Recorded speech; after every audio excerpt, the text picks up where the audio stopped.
Hello, this is Reverend Don Lewis coming to you from the beautiful multiverse and the beautiful metaverse, and more specifically from beautiful Danville, Illinois, homeland of the Correllian tradition. And this is Midday with Reverend Don. Welcome.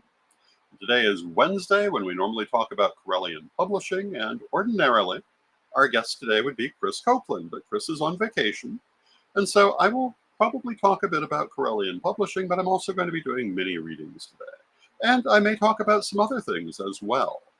And as you know, if you follow Midday with Reverend Don, you can type your questions or comments into whatever channel or platform you happen to be watching on, and they will appear here in my chat room. And first thing I'm going to do today, yep, we are or appear to be broadcasting live on YouTube, as we should be. Oh, and hello to Black Crystal in the chat room. It's good to see you, Black Crystal. If you were watching yesterday, you'll know that we had a problem with our YouTube broadcast.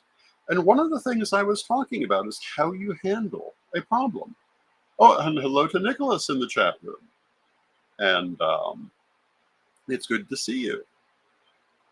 And one of the things I said was, my solution to the fact that we were having trouble with our YouTube broadcast was that I would go and find out what the problem was, and I would solve it. I was not going to throw a temper tantrum. I wasn't going to vague book about it. I wasn't going to blame 20 other people for it. I was going to go see what was happening and correct it. And today, it is corrected. So if you're watching us on YouTube at this moment, this is an object lesson in how to successfully handle things in life. And if I couldn't have corrected it, I would have continued looking for the right way to correct it. And hello to Renee in the chat room. One of the most common sayings in the English language, but also one of the wisest, in my opinion, is don't cry over spilt milk. If you've spilled your milk, crying over it doesn't change the situation at all.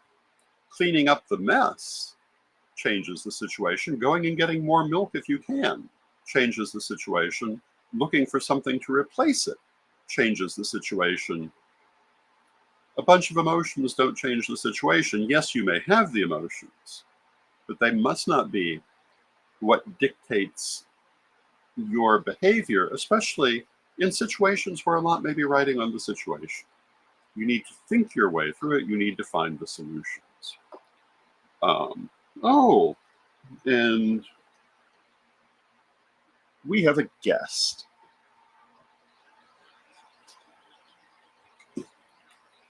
Hi, Puppy. This is Puppy, otherwise known as Bella, who's getting herself completely caught in my wires. But say hello to everyone, Bella. And she says, I don't see anyone. But that's okay. Everyone say hello to Bella.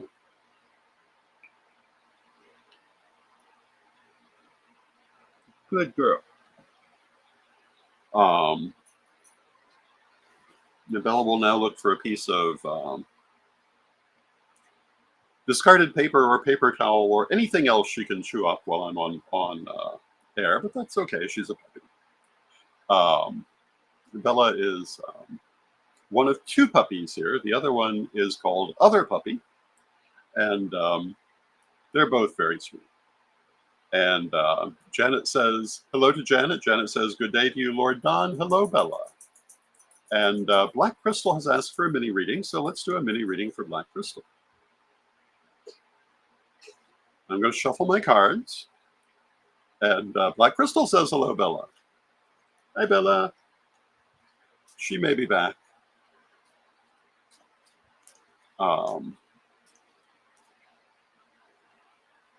And Nicholas says she could fit in a teacup. Yes, she could.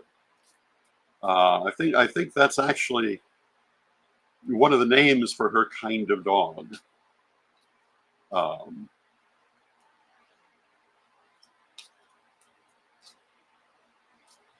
So, reading for Black Crystal.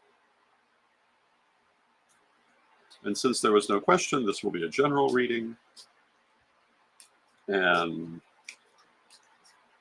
I'll be drawing 3 cards for Black Crystal.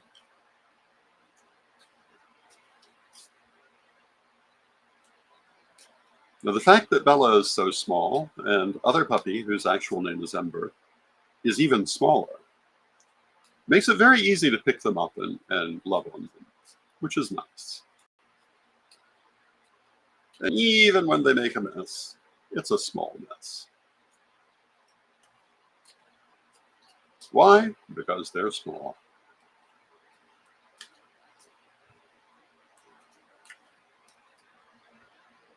And for Black Crystal, we are drawing the following 3 cards.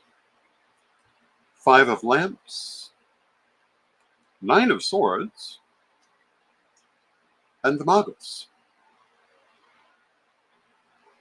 So the 5 of Lamps, it is a desire for renewal, pursuing renewal, regeneration, new beginnings, trying to find or re-find your purpose, looking for where you need to be at this moment.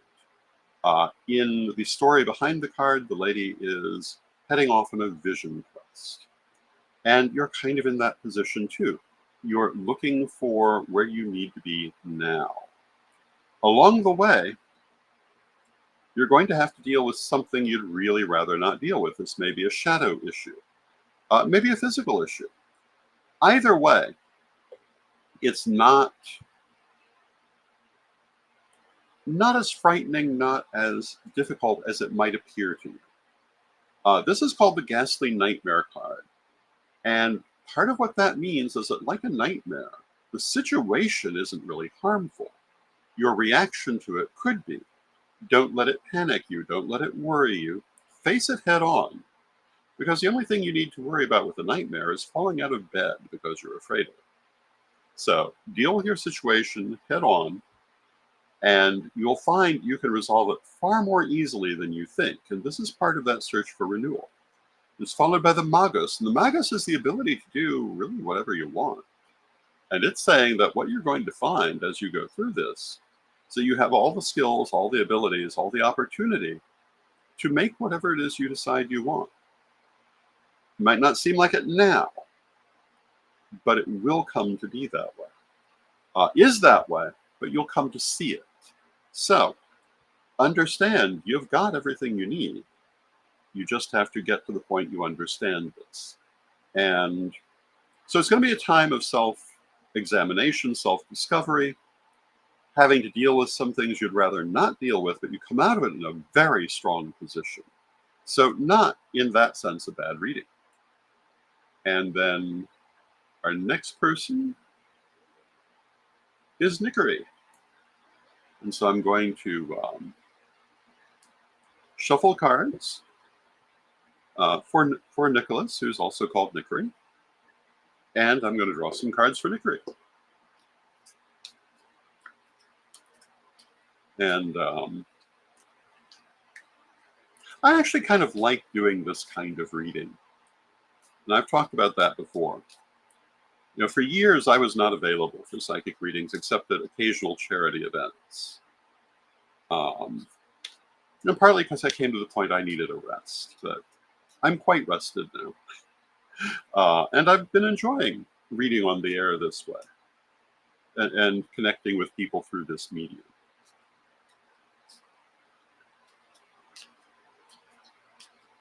And I will point out, if you'd like to get a full reading with me, you can book one through CorrellianPublishing.com, or you can instant message me on Facebook and set one up, or email me at donlewishp@aol.com.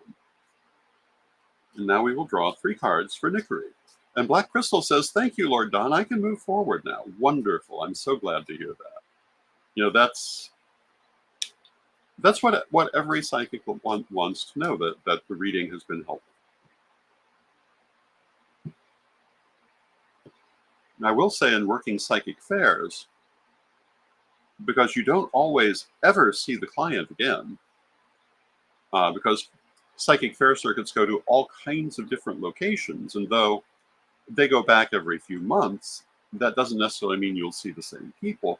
So you don't always know the effect of your readings. But let us go on to our next reading. But what I was going to say is it's very nice to hear when you are in a position that the reading has been helpful, that it has meaning to the person, and later to find out what happened in the long run is very helpful to know that you're doing things well. Tower is the first card for Nikri. And the Tower is change, transformation, and breakthrough. Some people take the Tower in a negative sense because it's the wiping away of old structures, the wiping away of old systems, but it allows the new ones to come in. So I perceive it as a very positive card. Lady Crystal, who was my teacher, considered this her favorite card. And she held that this was the thing she most liked to see in a reading. What it means is you're going to break through barriers, you're going to move forward, but you will probably be letting go of some things in that process. With it is time. And time says, well, yes, but this is a process. You have to give it the time to take its full effect. You must have patience. And if you do that, you'll be pleased with the result, because the result is the Nine of Cups. The Nine of Cups is the wish card, both the best card and the worst card in the deck, depending what you do with it. And that's because what you wish for in the outcome of this situation is what you will get. So make sure you're wishing for what you really want. And when we say wish, that's also expect. So if you're in a situation, for example, where you fully believe you can have the best possible outcome, you'll have the best possible outcome. If you're in a situation where you truly believe you're going to fail, well, that's what you're wishing for too. So make sure that your focus is on the positive and on the best you can get, and you will get it. So that's your reading, Nikri. And hello to Jade in the chat room. It's good to see you. Jade would like a general reading. And hello to Angie, who would like a reading on the subject of love. So I'm going to shuffle my cards for Jade. And Jade starts by saying, am I okay? And that I can answer without reading the cards. I assure you, you are okay. You may not feel okay at this moment, but no matter what is happening, I promise you, you're okay. You just need to get to the point you feel that way. No matter what is happening around you, you're. Oh, and Nicholas says, my wish is for stability. Well, you're going to have it. I would say from these cards. So that's a great wish. So back to Jade. Let us draw 3 cards to speak to her situation.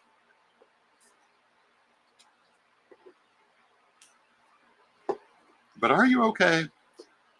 I'm quite certain you are and will be okay. But that doesn't help anything. So we'll draw 3 cards.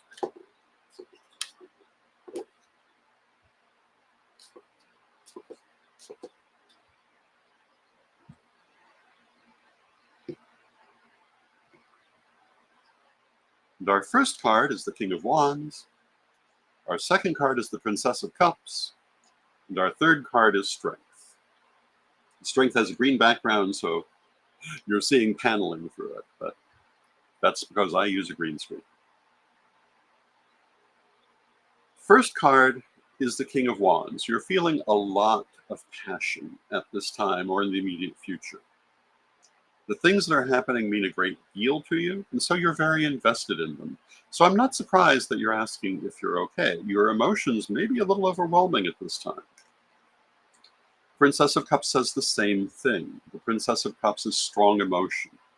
And so you may find yourself going through a time of emotions almost overwhelming you, but don't let them. Try to look beyond the emotion to the mechanics of your situation. And we have strength to say that. Strength is just what it sounds like. It says that for all that emotion, for all that you are concerned and perhaps disturbed by things going on, you're perfectly fine and you will get through it perfectly well. You need to remember that.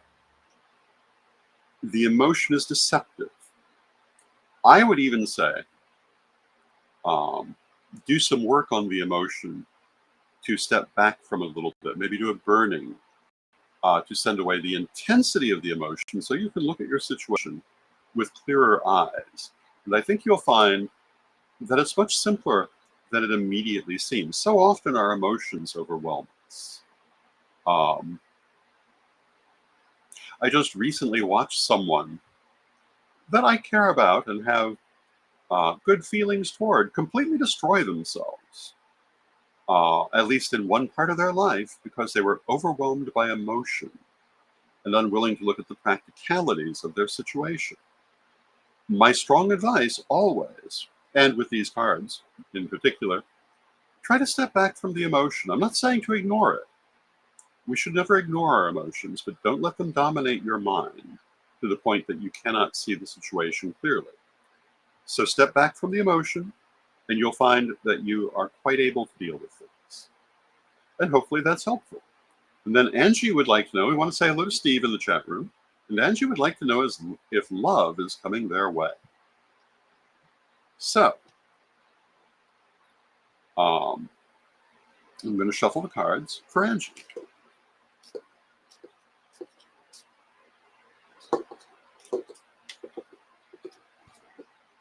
And before I get too far, I want to say that these readings are generally for anywhere from a few weeks to a few months. It's not, will love ever come to you ever in your life? It's, is love coming to you within maybe the next 6 months, maybe the next year? And I assume we mean romantic love.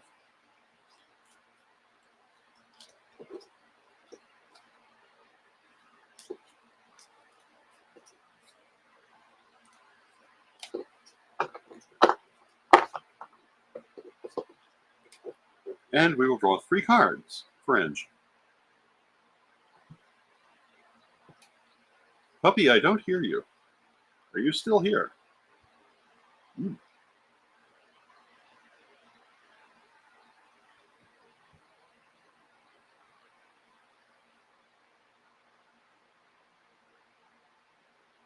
Okay, well, let me tell you what these say. The cards we have are the 5 of Swords, the Fool, and the 8 of Cups.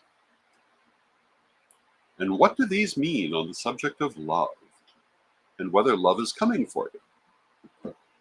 Well, the first one kind of suggests to me, well, it's not there now, which is kind of given away by the question. But it also says that you may have some inner conflict on this subject. And so I would say it's very important for you to look at what you're feeling here. Exactly the opposite of the advice I just gave for Jade. In this case, get closer to your feelings and look below the surface and see if maybe you have some negative expectations here that you can heal through shadow work.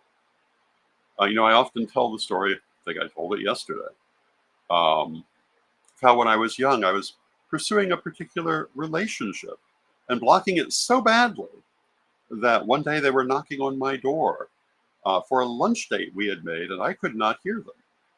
And on Lady Crystal's advice, I was able to break that blockage through shadow work and continue forward. That's my advice to you here. Look at your emotions and see if part of you isn't maybe a little afraid of having that romantic relationship. And possibly because of things that have happened in the past. Maybe for ostensibly good reasons, but you want to remember that just because something happened in the past doesn't condemn you to going through it again in the future. Different actions bring different results. So look at your feelings and see if there's anything that you can maybe adjust there. The Fool says that all the opportunity for this is right there. Hasn't happened yet, but it certainly can happen to you. So if you're wanting love to come to you, it certainly can. And then we have the Eight of Cups. And the Eight of Cups is all the problems that you're worried about that aren't really there. Which brings us back to where we started. Look at what you're feeling and see what you can do to change that. The Eight of Cups, you can see the little man in the picture is terrified. But what he's terrified of are phantoms. And leaving aside all of the metaphysical conversations we could have, in the card, the phantoms are phantoms of his mind. These are not, it's not that they couldn't be real problems, but they're not. You don't need to be worried about them. They don't need to hold you back. So what you need to do is cut through them. Use some shadow work. If you're not familiar with shadow work, get my first degree book. It's full of shadow work. It will tell you exactly what to do, or watch the deep morgues of Correllian TV and the burning spell, because that's probably the best thing for you to do. Deal with those reservations, deal with those inner conflicts, and you'll find that, yes, then it will come to you. And logically, it may make no sense that that's what's stopping you, but it is. And I speak from experience in that. Now, Jade says, thank you, Lord Don. Thank you, Jade. I'm glad that it was helpful to you. And she says, that was quite loving of you. Good. That's how I prefer to be. I think that I think there are few problems in life that a loving attitude is not going to make better. Not, mind you, I don't say no problems, because sometimes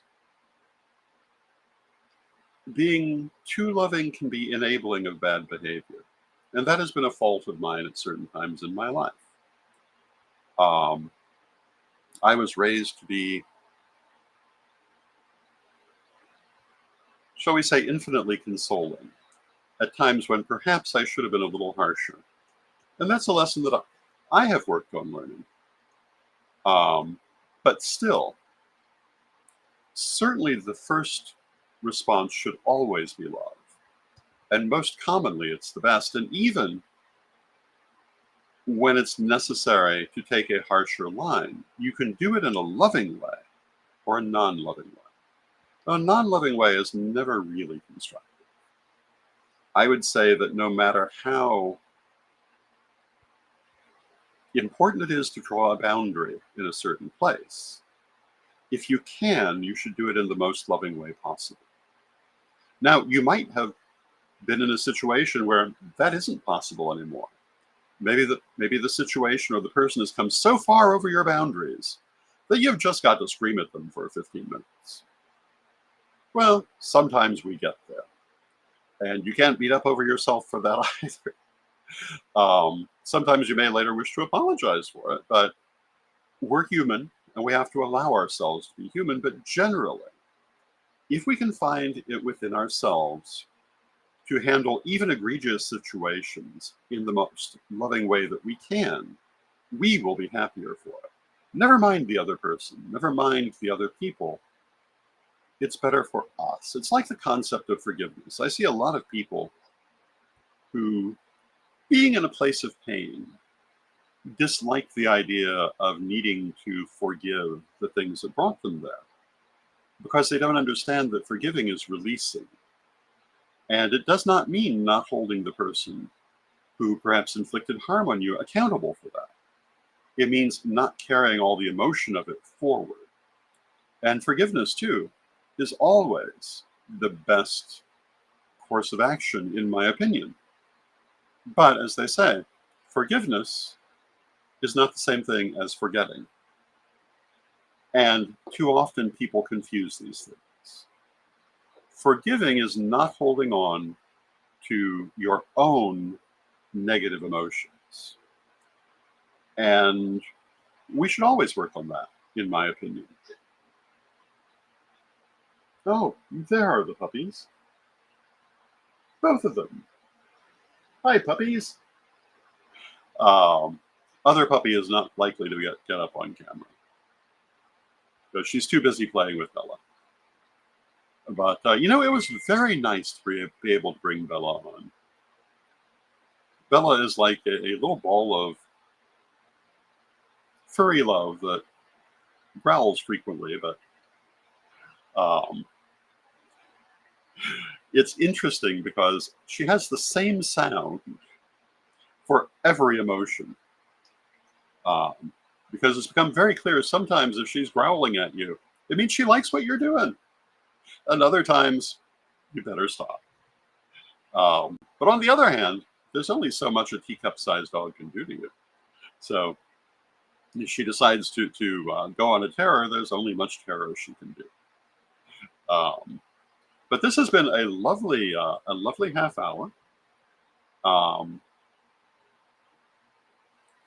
And Angie asks if they missed their reading. Yes, we did do that.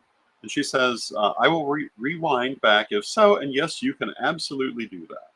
One of the nice things about this broadcast and virtually every broadcast we do is you can watch it later. You don't have to catch it live. And we have film going back at Correllian TV 20 years, longer than anyone else. And it is our commitment to maintain those morns, ideally forever, certainly throughout our lifetime. And hello to Arlene in the chat room. It's good to see you. And we are now at the end of our half hour, but I was going to take a moment to mention one last thing.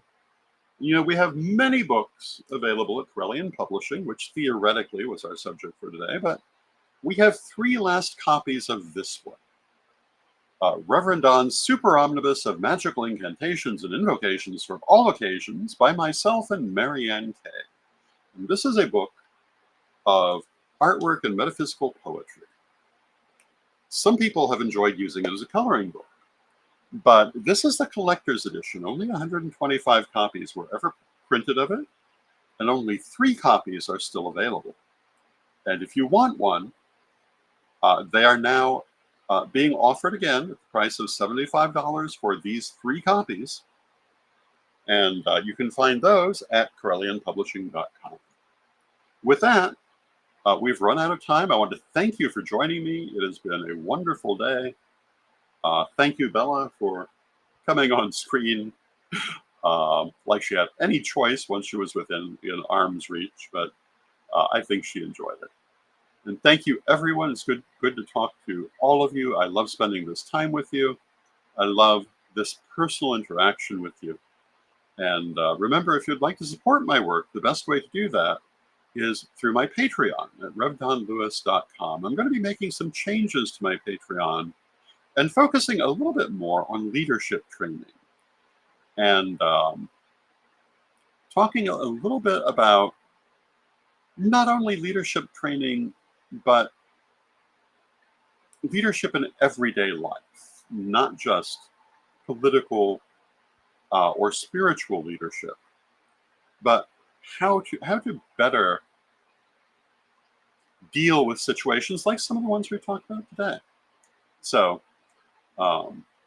perhaps some of you will consider joining the Patreon, and we'll see how that develops.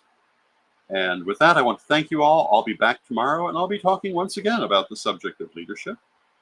Next week, I expect to have an interview with a paranormal researcher, which should be quite a fascinating time. Now, let us close with our prayer as we always do. Divine Mother Goddess, Divine Father God, beloved ancestors, we thank you for all that you do for us in our lives. We rejoice in your presence in our lives, and we rejoice in our lives. And if sometimes we lose sight of the joy in our lives, we ask you to help us to always move back to the point that we can see it. We can see the beautiful things around us, and that we can enjoy the lessons that life has to teach us. Beloved Mother Goddess, beloved Father God, beloved ancestors, we thank you with great love, knowing you're always with us. We thank you for your presence, and may you be blessed now and always. May you be blessed now.